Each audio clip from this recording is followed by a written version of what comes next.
দই বেগুন। দই বেগুনের জন্যে এর লম্বা লম্বা করে দই বেগুন কিনেছি, একে নুন হলুদ মাখিয়েছি। টক দই আমি এখানে পরিমাণ মতো টক দই নিয়ে নিলাম। এখানে নুন দিলাম, 1 চামচ মতো চিনি দিলাম। দইটা আমি ভালো করে ফাটিয়ে নেব।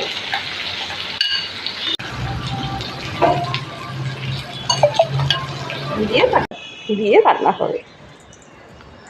হয়ে গেছে, আমি বেগুনগুলোকে না এই দইয়ের ওপর এইভাবে তুলে দিচ্ছি।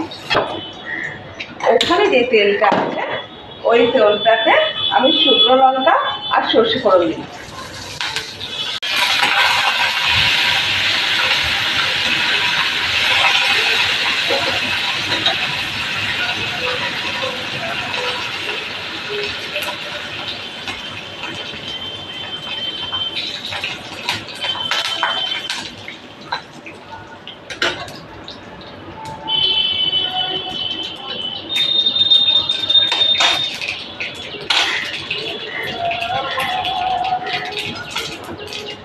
আমি ফোড়নটা এখানে তো আজকের মতন তৈরি দই বেগুন।